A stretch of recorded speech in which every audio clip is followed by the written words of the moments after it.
मुख्यमंत्री पुष्कर सिंह धामी उत्तरकाशी पहुंचे, जहां उन्होंने कलेक्ट्रेट सभागार में अधिकारियों के साथ समीक्षा बैठक की। बैठक में जिले के आला अधिकारी भी मौजूद रहे।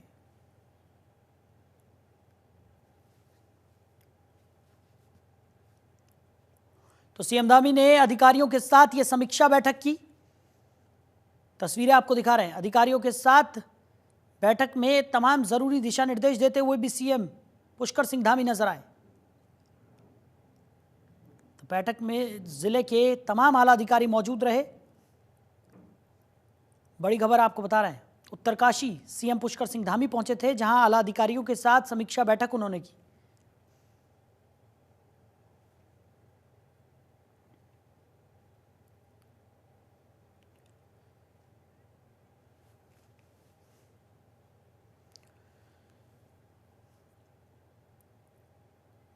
तो उत्तराखंड के मुख्यमंत्री पुष्कर सिंह धामी ने नई दिल्ली में उत्तराखंड निवास का आज लोकार्पण किया। तो उत्तराखंड निवास को भव्य रूप दिया गया है। इसमें 50 से ज्यादा कमरे हैं और उत्तराखंड से जरूरी काम से दिल्ली जाने वाले लोग इस निवास में ठहर सकेंगे। दरअसल नई दिल्ली स्थित उत्तराखंड निवास का लोकार्पण भी राज्य स्थापना दिवस के कार्यक्रमों में शामिल था, लेकिन 4 नवंबर को अल्मोड़ा जिले के सल्ट में हुए भीषण सड़क हादसे के बाद धामी सरकार ने सारे बड़े सांस्कृतिक कार्यक्रम रद्द कर दिए हैं। इसलिए आज नई दिल्ली में उत्तराखंड निवास का लोकार्पण भी सादगी से हुआ। सीएम धामी ने कहा कि नई दिल्ली राष्ट्रीय राजधानी है, राज्य के लोग और अधिकारी उत्तराखंड से यहां आते रहते हैं। अभी उत्तराखंड सदन की क्षमता बहुत कम है, इसको ध्यान में रखते हुए नया निवास बनाया गया है। उत्तराखंड निवास में 50 से ज्यादा कमरे हैं। यहां अतिथियों के रुकने की डोरमेट्री भी बनाई गई है। उत्तराखंड निवास के निर्माण में राज्य की संस्कृति विविधताओं को दर्शाया गया है, साथ ही इसकी वास्तुकला दर्शनीय है। उत्तराखंड निवास के निर्माण में गुणवत्ता का खासा ध्यान रखा गया है। पीओपी, टाइल्स और इलेक्ट्रॉनिक उपकरण उच्च गुणवत्ता के लगाए गए।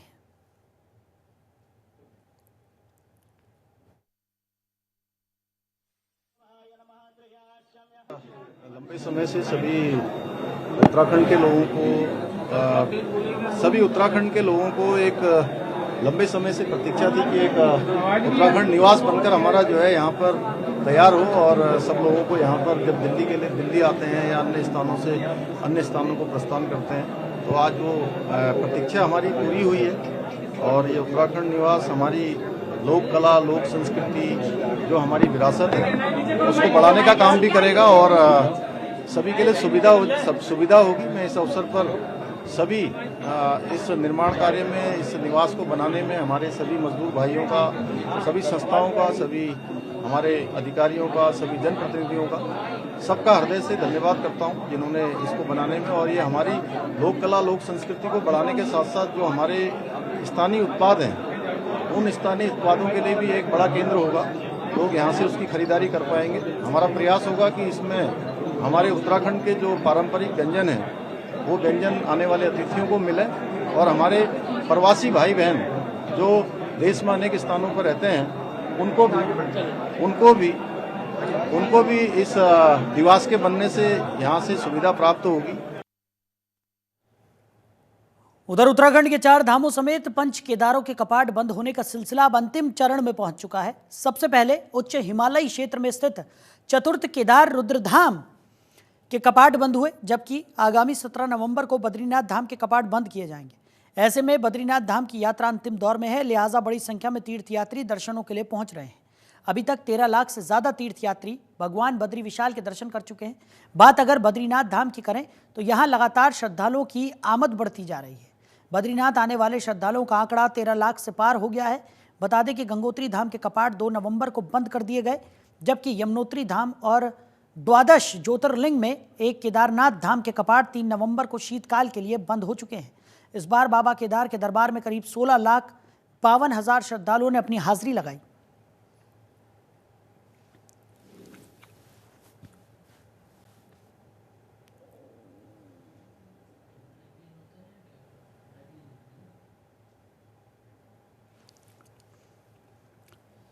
तो 4 धाम यात्रा को लेकर सीएम पुष्कर सिंह धामी का बयान सामने आया। सीएम धामी ने कहा कि इस बार जिस प्रकार लगभग 1 से 1.5 महीने तक पूरी आपदा की स्थिति बनी रही, सड़कें टूटी रही और भूस्खलन हुआ, लेकिन इसके बावजूद अगर हम औसत निकालें तो 16.5 लाख से ज्यादा यात्राएं हुई और केदारनाथ यात्रा बड़ी है और लोग आए, और चुनौतियों के बावजूद लोगों को आना यहाँ पर दिखाता है कि कहीं ना कहीं हम सही दिशा में जा रहे हैं।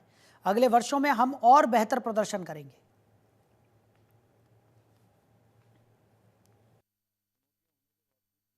लोगों देखिए, इस बार जिस प्रकार से आपदा की स्थिति भी रही, लगभग 1 से 1.5 महीने पूरी आपदा की स्थिति के कारण से सड़क मार्ग टूट गया था, भूस्खलन हो गया था, लेकिन उसके बावजूद भी अगर हम एवरेज निकालें तो 16.5 लाख से भी ज़्यादा यात्रा हुई है केवल केदारनाथ जी की। बड़ी यात्रा है और लोग आए हैं, और चुनौतियां होने के बावजूद भी लोगों का आना इस बात को दर्शाता है कि कहीं ना कहीं हम सही दिशा में जा रहे हैं। अगले सालों में हम और अच्छा करेंगे। जो शुरुआत के दिनों में कुछ परेशानियां हुई, आगे भविष्य में वो परेशानियां भी न हों, अच्छी यात्रा चले, क्योंकि ये 4 धाम यात्रा हमारे यहाँ के सभी लोगों के लिए एक लाइफलाइन है, और उसको अच्छा करना और भगवान बद्री विशाल की कृपा से, बाबा केदार की कृपा से, हमारे चारों धामों की कृपा से और अच्छी तरह से हम लोग आगे बढ़ेंगे।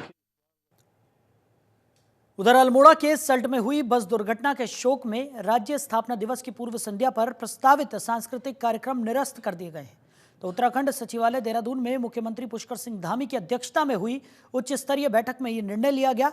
बैठक में सड़क हादसों पर गहरा दुख व्यक्त कर मृतकों के परिजनों के प्रति शोक संवेदना व्यक्त की गई और सभी घायलों के शीघ्र स्वास्थ्य लाभ की कामना की गई। मुख्यमंत्री धामी ने कहा कि दुख की इस घड़ी में पूरी सरकार शोकग्रस्त परिवारों के साथ खड़ी है। अस्पतालों में भर्ती घायलों को बेहतर इलाज उपलब्ध कराया जा रहा है। विभागीय अधिकारियों को निर्देश दिए गए हैं कि घायलों के इलाज में किसी भी प्रकार की कोई लापरवाही बर्दाश्त नहीं की जाएगी। मुख्यमंत्री ने निर्देश दिए कि इस हृदय विदारक दुर्घटना के शोक में राज्य स्थापना दिवस की पूर्व संध्या पर प्रस्तावित सांस्कृतिक कार्यक्रमों के स्थान पर 8 नवंबर को प्रदेश में सेवा दिवस मनाया जाएगा। इस अवसर पर प्रदेश भर में सफाई अभियान चलाया जाएगा और नारी निकेतन, वृद्धाश्रमों, महिला आश्रमों में फल वितरण आदि सेवा कार्य आयोजित होंगे।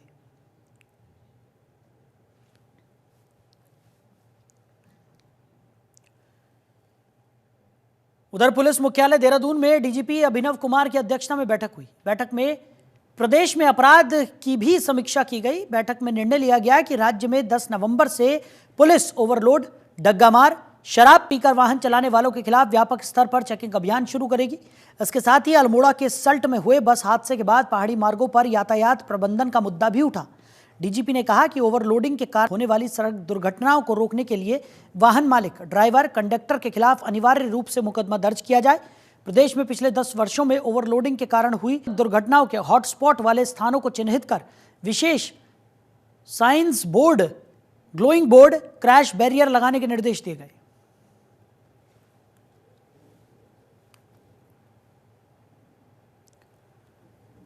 उधर किसान भवन देहरादून में कृषि मंत्री गणेश जोशी की अध्यक्षता में राज्य जैविक उत्पाद परिषद की 25वीं परिषदीय बैठक आयोजित की गई। बैठक में जैविक कृषि के विकास एवं क्रमिकों से संबंधित विभिन्न प्रस्ताव प्रस्तुत किए गए। बैठक में जैविक उत्पाद परिषद के वर्तमान ढांचे की मजबूती के लिए 67 नए पदों को सृजित किए जाने के प्रस्ताव को स्वीकृति दी गई है। मंत्री ने अधिकारियों को जैविक खेती के विकास के लिए कार्य योजना बनाने के भी निर्देश दिए। वहीं बैठक से पूर्व उन्होंने किसान भवन में लगी प्रदर्शनी के स्टॉलों पर उत्पादों का जायजा भी लिया।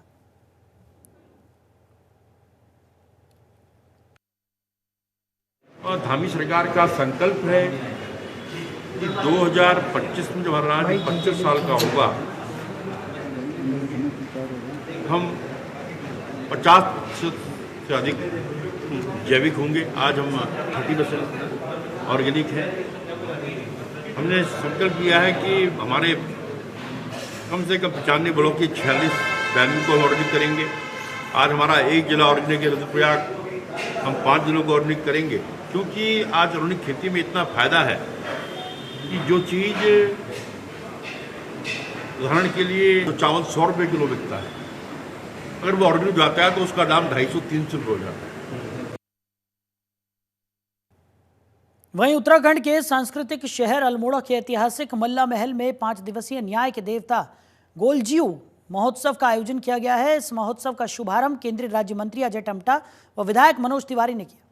महिलाओं ने नगर के बाजार में भव्य कलश यात्रा निकाली।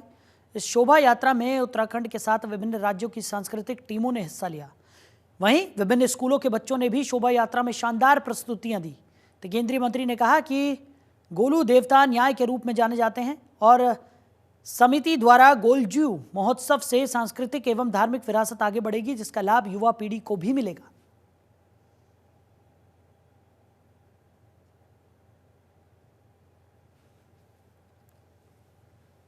ये परम पूज्य हम सबके इष्ट, सबके परिवारों के देवता, जिनके कारण से सबको रक्षा मिलती है, ऐसे गुलजू का ये पवित्र स्थान अल्मोड़ा, इसके मल्ला महल जो कि ऐतिहासिक और एक प्रकार से हम सबके कुमाऊं की राजधानी के रूप में जिसकी पहचान है, इस पवित्र स्थान में गुलजू महोत्सव के कार्यक्रम में आज के इस शुभारंभ के शुभ अवसर पर जो 5 दिन तक ये महोत्सव चलना है, जिसमें स्थानीय कलाकारों के साथ साथ जो हमारी नई प्रतिभाएं हैं उनको भी अवसर मिलेगा, और साथ में ही गुजरात, महाराष्ट्र, हरियाणा, राजस्थान के कलाकार भी अपनी प्रतिभाएं दिखाएंगे। हमारे न्याय देवता के रूप में जय गोलू महोत्सव के नाम से ये यहाँ पर महोत्सव आयोजन हो रहा है, और निश्चित रूप से इस भारतवर्ष के चाहे हमारे किसी भी प्रांत के लोग हैं, वो आप सब अपनी इस गोलू देवता पे आस्था व्यक्त करते हैं, और ये हम सब का जैसा हम मानते हैं कि हमारे न्याय का देवता है।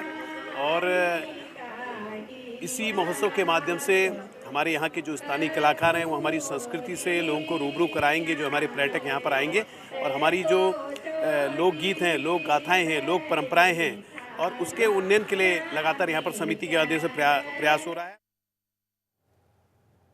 उधर गढ़वाल में हरिद्वार रुड़की विकास प्राधिकरण की भी बोर्ड बैठक हुई, और बैठक में 30 विभिन्न मुद्दों पर विस्तृत चर्चा की गई। खेल अवस्थापना सुविधाओं को राष्ट्रीय एवं अंतर्राष्ट्रीय स्तर के मानकों के अनुसार विकसित करने के प्रयासों की सराहना की गई। मानचित्र स्वीकृति में नियमानुसार की स्वीकृति दी गई, और भू उपयोग परिवर्तन के मामलों पर कानूनी व तकनीकी परीक्षण के बाद स्वीकृति का निर्णय लिया गया। बैठक में हरिद्वार रुड़की विकास प्राधिकरण द्वारा विकसित पार्कों और विद्युत व्यवस्था का हस्तांतरण शहरी निकायों को करने का निर्णय लिया गया, जिसके लिए संयुक्त निरीक्षण किया जाएगा।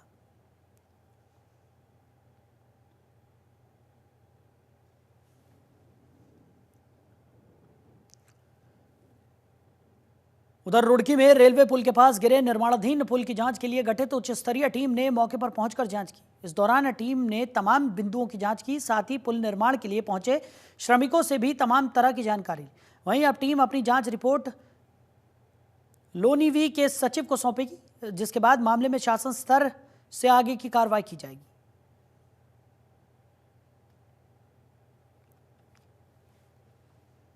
31 तारीख को ये एक घटना घटी थी, और शासन ने इसको बड़े गंभीरतापूर्वक लिया। छुट्टी के दिन एक त्रिसदस्यीय का गठन किया गया था, और वो आज समिति यहाँ पर आई है। उन्होंने आज साइट पे भी देख लिया है। अभी हम अपने जो डॉक्यूमेंट्स हैं, कॉन्ट्रैक्ट डॉक्यूमेंट्स हैं, वो सब देख रहे हैं। इसके बाद जो हमारी फाइंडिंग्स होगी वो हम अपने प्रमुख अभियंता महोदय को उपलब्ध कर देंगे। हाँ, एक देखा वो तो ब्रिज तो गिरा ही है, एक उसका बॉटम कॉर्ड जो था, उसके बीटी कॉलम्स थे वो गिर गए हैं। अब उसके कॉजेज क्या हैं उसके सारा वो परीक्षण किया जाएगा। उधर नैनीताल जनपद के वरिष्ठ पुलिस अधीक्षक प्रहलाद नारायण मीणा ने लालकुआं कोतवाली का वार्षिक निरीक्षण किया। इस दौरान एसएसपी ने कोतवाली कार्यालय, महिला हेल्प डेस्क, बैरक, मालखाने, भोजनालय का बारीकी से निरीक्षण करते हुए कोतवाली में आने वाले आगंतुकों, सीनियर सिटीजन, फरियादियों और सत्यापन के रजिस्टर चेक किए। इसके साथ ही असलों के रखरखाव के बारे में जानकारी लेते हुए दिशा निर्देश भी दिए। वहीं एसएसपी प्रहलाद नारायण मीणा ने बताया कि कोतवाली के जर्जर भवनों को लेकर शासन को पूर्व में प्रस्ताव भेजा गया है। जैसे ही शासन से बजट आएगा, इसका निर्माण कार्य शुरू कर दिया जाएगा।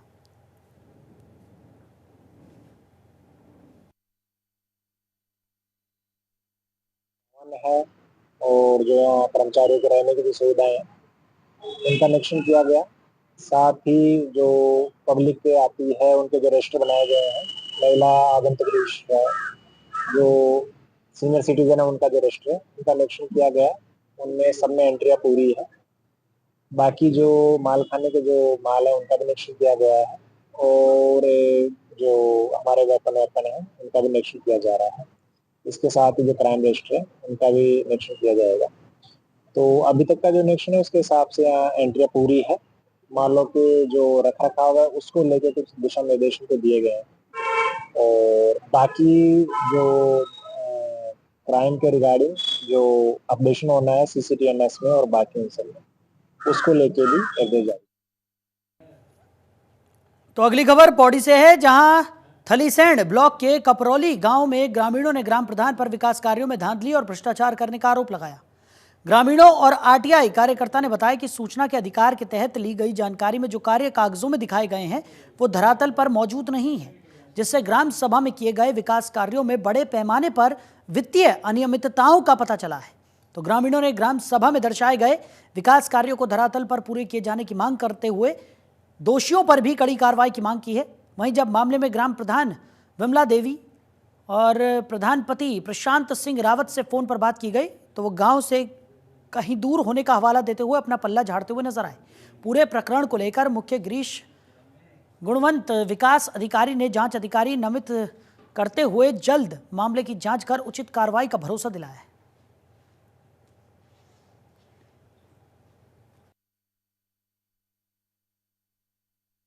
मकान के दौरान एक जगह की खुदाई हुई और खुदाई के दौरान ऊपर से गिर गया और इसी मकान के पत्थर पुराने यहाँ से निकाल के और वहाँ पे फिट कर दिया और 1 लाख का बोर्ड लगा दिया गया। या तो ये पैसा इस मकान मालिक को मिले या फिर ये ठेकेदार को क्यों मिलना चाहिए। जी, हमारा कहने का मतलब ये है कि ये पैसा मकान मालिक को मिले। जी, ऐसे मामले हैं, बहुत सारे मामले हैं, कुछ हमने आपको बता दिए, कुछ अभी बताने बाकी रह गए। जी, ऊपर से ही ऐसा हो रहा है, ब्लॉक स्तर से ही मतलब ये बड़ी धांधली हो रही है। जी, हमारे हिसाब से तो जैसे 9 गया था तो वो इनको 10 लाख में पड़ रहा है। अगर उसको भी 1 लाख उसमें जोड़ते हैं तो 10 लाख का पड़ रहा है इनको।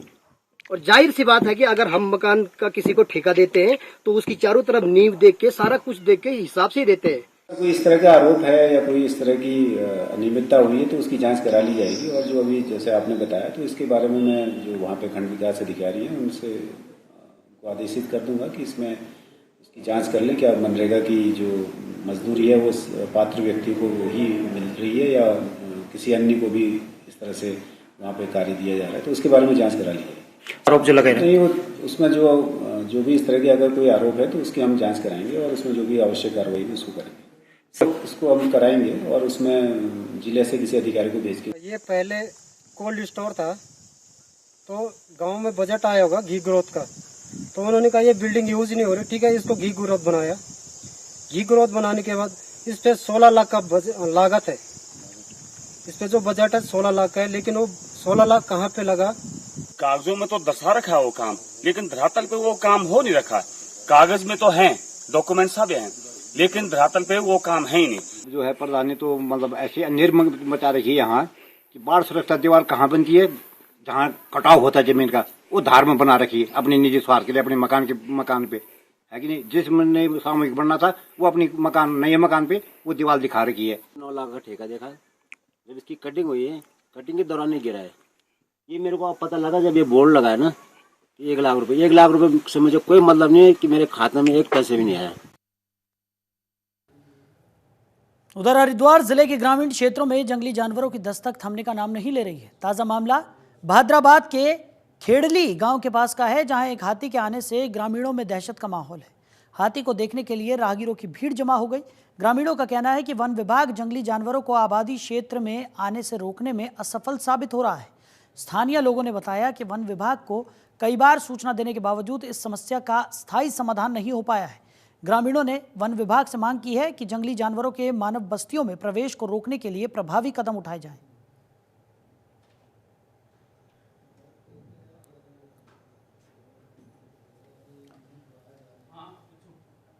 उधर हरिद्वार डकैती मामले में मुख्य आरोपी सुभाष की पत्नी, ताऊ और चाचा गिरफ्तार हो गए हैं। सितंबर महीने में श्री बालाजी ज्वेलर्स शोरूम में करोड़ों की डकैती की गई थी। कोर्ट से इनके खिलाफ गैर जमानती वारंट जारी होने के बाद दिल्ली से उन्हें दबोचा गया। पुलिस के मुताबिक डकैती के बाद से ही तीनों आरोपी फरार थे और इनकी गिरफ्तारी के लिए कई जगहों पर दबिश दी जा रही थी। आखिरकार दिल्ली में छिपे होने की जानकारी मिलने पर पुलिस ने उन्हें हिरासत में लिया। तीनों आरोपियों से पूछताछ की जा रही है और उम्मीद है कि इस डकैती के बारे में और भी अहम जानकारियां सामने आ सकती हैं।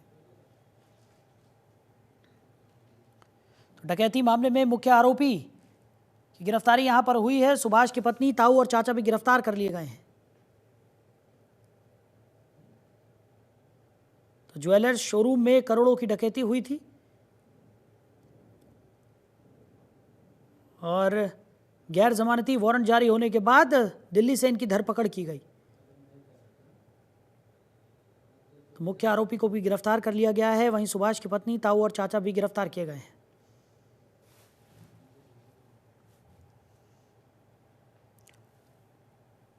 उधर थाना कनकल क्षेत्र से हरिद्वार पुलिस ने एक साधु को गिरफ्तार किया है। गिरफ्तार साधु इलाहाबाद हाईकोर्ट में अधिवक्ता के तौर पर 10 साल प्रैक्टिस कर चुका है। आरोप है कि साधु ने संपत्ति के लालच में अपने ही आश्रम की साध्वी के साथ दुष्कर्म कर उसके अश्लील वीडियो वायरल किए थे। आरोपी गिरफ्तारी से बचने के लिए बार बार अपने ठिकाने बदल रहा था। हरिद्वार कनखल थाना पुलिस के मुताबिक पीड़िता साध्वी ने कनखल पुलिस को आरोपी साधु अशोक कुमार वर्मा के खिलाफ शिकायत दर्ज कराई थी। साध्वी ने अपनी शिकायत में कहा था कि अशोक कुमार ने उसके साथ जबरदस्ती कर अंतरंग वीडियो बनाए और उन वीडियो को सोशल मीडिया पर वायरल कर उसकी प्रतिष्ठा को ठेस पहुंचाई। अशोक कुमार ने संपत्ति पर कब्जा करने की मंशा से साध्वी के साथ संबंध बनाए और बाद में उसे धमकाने भी लगा।